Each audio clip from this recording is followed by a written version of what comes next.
దేవునికి స్తోత్రం. దేవుని పరిశుద్ధ నామానికి మహిమ కలుగును గాక. దేవునికి ప్రియమైనటువంటి వారలారా, ఈ యొక్క సంవత్సరంలో 4 మాసాలు దేవుడు మనకు తోడుగా నీడగా ఉండినారు. ఈ యొక్క నూతన మాసమున 5వ మాసమున దేవుడు మనకు దయగా కృపగా ఇచ్చారు. దేవునికి స్తోత్రం. దేవునికి ప్రియమైన వారలారా, మీరందరూ కూడా బాగున్నారా? మీకందరికీ యేసుక్రీస్తు నామమున వందనాలు తెలియజేస్తున్నాం. మరి ఈ యొక్క మాసంలో కూడా మనము దైవ వాక్యాన్ని ధ్యానం చేసుకుందాం.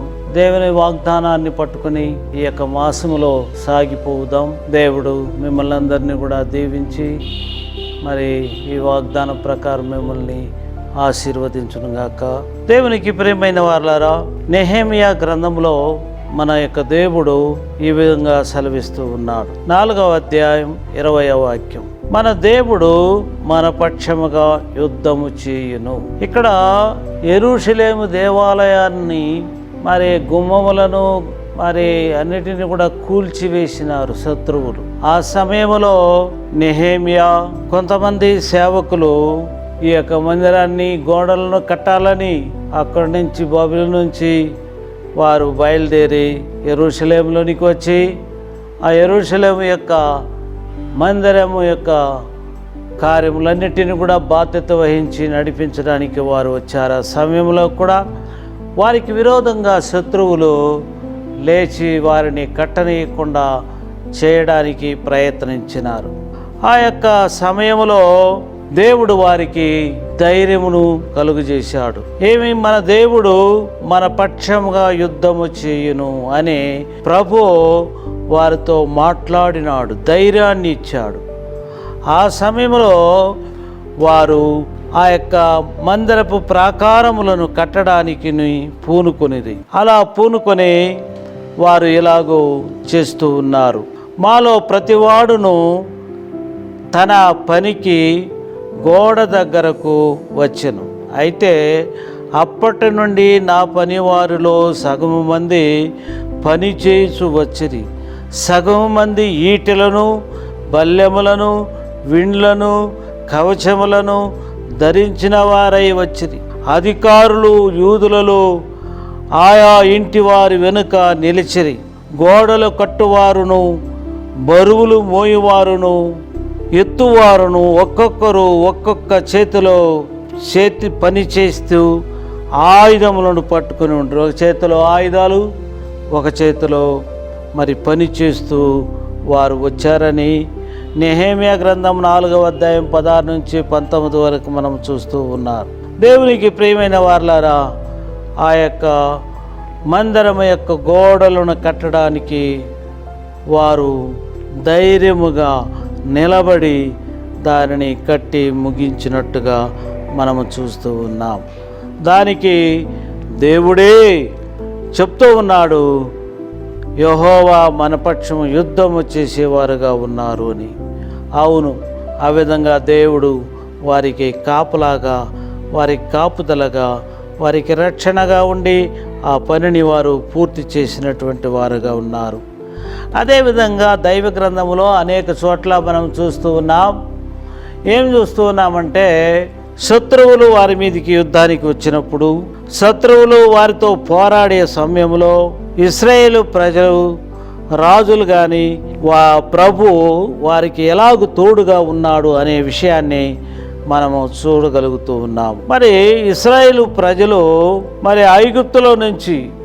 ఐగుప్తులో నుంచి బయలుదేరి వచ్చినప్పుడు, సముద్రం అడ్డుగా వచ్చినప్పుడు ఆ యొక్క మోషే గారు ప్రార్థన చేసి తన కర్రను ఆ యొక్క నీళ్ళ మీద వేసినప్పుడు అది 2 పాయలు అయిపోయింది. అప్పుడు ఇక్కడ ప్రభువు చేసిన పనిని చూసినట్లయితే వారి రథచక్రములు ఊడి పడినట్లు చేయగా బహుగా కష్టపడి తోలుచుండిరి. అప్పుడు ఐగుప్తీయులు ఇశ్రాయేలీలు ఎదుట నుండి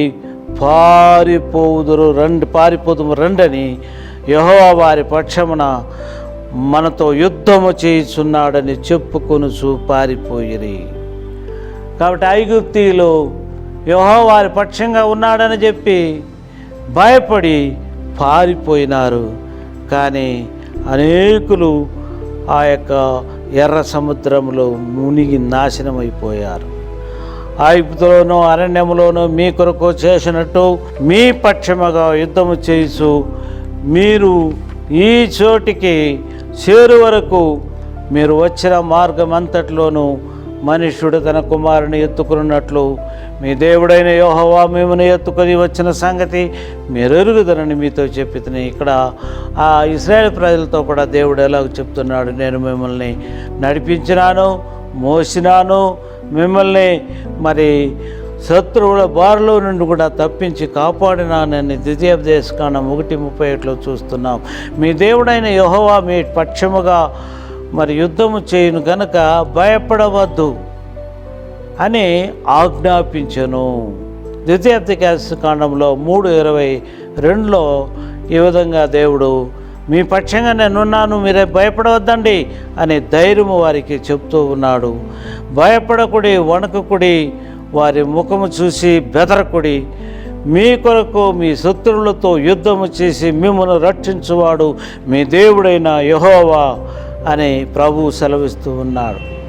భయపడొద్దు, వణకకుడి, వారి ముఖాన్ని చూసి మీరు బెదరొద్దండి, శత్రువులతో యుద్ధము చేసి మిమ్మును రక్షిస్తాను అని చెప్పి ఇశ్రాయేలు ప్రజలకు దేవుడు సెలవిస్తూ ఉన్నాడు. మీ దేవుడైన యెహోవా మీకు ఇచ్చిన మాట చొప్పున తానే మీ కొరకు యుద్ధము చేయవాడు కనుక ఆ క్షణములో ఒక్కడు 1000 మందిని తరుమును అని చెప్తున్నాడు. కాబట్టి మీరు భయపడొద్దండి, ఒకడు 1000 మందిని తరిమి చంపేస్తాడు అని చెప్పాడు. అప్పుడు యెహోవా ఒక నరుని మనవి విని ఆ దినముందు దానిని ముందుగానే దాని తరువాత కానీ నాడు యెహోవా ఇశ్రాయేలు పక్షముగా యుద్ధము చేసెను.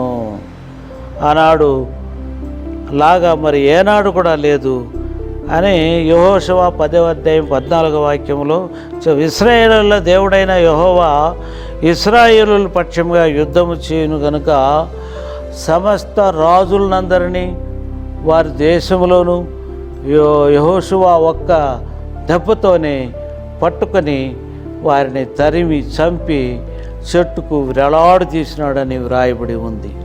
హల్లెలూయా. ఈ యొక్క యెహోషువ మరి ఏం చెప్తున్నాడు చూడండి. యెహోషువ మరి ఆ శత్రువులను తరిమి వారిని జయించిన విధానాన్ని మనము చూడగలుగుతూ ఉన్నాము. హల్లెలూయా.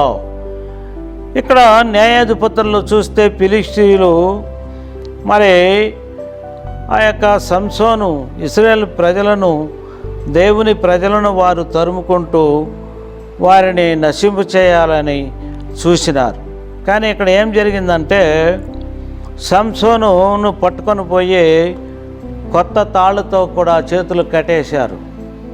ఆ ఫిలిష్తీయులు వచ్చేంత వరకు ఉన్నాయి అని చెప్పి వారు చెప్తున్నటువంటి సమయంలో మరి యెహోవా ఆత్మ ఆయన మీదకి దిగినప్పుడు ఆయనకు కట్టబడినటువంటి ఆ యొక్క క్రొత్త త్రాళ్ళు జనపనారోలే అది అగ్ని చేత కాల్చబడి మరి సంఖ్యలు విడిపోయింది. హల్లెలూయా. అతని చేతుల మీద నుండి విడిపోయెను. అతడు గాడిద పచ్చి దవడ ఎముకను తీసుకొని 1000 మందిని చంపినాడని వ్రాయబడి ఉంది. అవును, దేవుడు యెహోవా ఇశ్రాయేలు పక్షంగా, సంసోను పక్షంగా ఉండి మరి దేవుడు అద్భుతము చేసిన వాడుగా 1000 మందిని, ఒకడే 1000 మందిని చంపాడు. మరి ఇంకా చూసినట్లయితే దైవజనుడైన ఎలీషా పనివాడు మరి ఏం చేస్తున్నాడంటే పెందల కడనే లేచినాడు. చూస్తే గుర్రములు, రథములు భయంకరంగా వస్తున్నాయి. వచ్చి ఆయన ఏం చెబుతా, అయ్యో నా ఏలినవాడా మనం ఏమి చేయదము మరి అని ఆ దైవజనుతో చెప్పినప్పుడు దైవజనుడు చెప్తుంది, భయపడవద్దు, మన పక్షముగానున్న వారు వారికంటే అధికులై ఉన్నారని చెప్పి యెహోవా వారు నీ మీద వారిని వీడు చూసినట్లు వారి కన్నులు తెరవమని చెప్పి ప్రార్థన చేసినప్పుడు ఆ పనివాని కన్నులను దేవుడు తెరిచినాడు. చూసినప్పుడు అక్కడ అగ్ని రథాలని చూస్తూ ఉన్నాడు, పర్వతాలని చూస్తున్నాడు, గుర్రములు మరి రథముల చేతను నిండి ఉండుట చూసినాడు. మరి దేవుడు అతని కన్నులు తెరిచాడు. అప్పుడు వచ్చినటువంటి వారికి అంధత్వం కలుగు చేయని ప్రార్థన చేయగా అంధత్వం కలుగు చేశాడు. అలాగే వారు వెళ్ళిపోయినారు. హల్లెలూయా. ఈ విధంగా మరి యెహోషువ కూడా ప్రార్థన చేయగా సూర్యుని చంద్రుని ఆపినాడు. పచ్చి దవడ గాడిద దవడ ఎముకను తీసుకొని ఆయన 1000 మందిని తరిమినాడని మనం చూస్తూ ఉన్నాం. హల్లెలూయా. ఈ విధంగా యెహోవా తన జనుల పక్షంగా, తన యొక్క ప్రజల పక్షంగా, తమ యొక్క ప్రవక్తల పక్షంగా, తమ రాజుల పక్షంగా యుద్ధము చేయగలిగిన వాడుగా ఉన్నాడు. కాబట్టి దేవునికి ప్రియమైన వారలారా, నీకు విరోధంగా ఎవరైనా లేచి ఉన్నారా? అలాగ ఉన్నట్లయితే దేవుడు నీ పక్షంగా యుద్ధం చేసేవాడుగాను, నీకు మేలు చేసేవాడుగాను, నీకు సహాయం చేసేవాడుగాను, నిన్ను ఆదుకునేవాడుగాను, ఆదరించేవాడుగా మన యొక్క దేవుడు సర్వాధికారం కలిగిన వాడు మన పక్షంగా ఉన్నాడు. కావున భయపడకండి. ఈ కడవ రోజుల్లో ధైర్యం కలిగి విశ్వాసం కలిగి ఉండండి. దేవుడు మిమ్మల్ని అందరినీ కూడా ఈ మాసం అంతట్లో కాచి నడిపించును గాక. దేవుడు మిమ్మల్ని దీవించును గాక. ప్రార్థన చేసుకుందాం.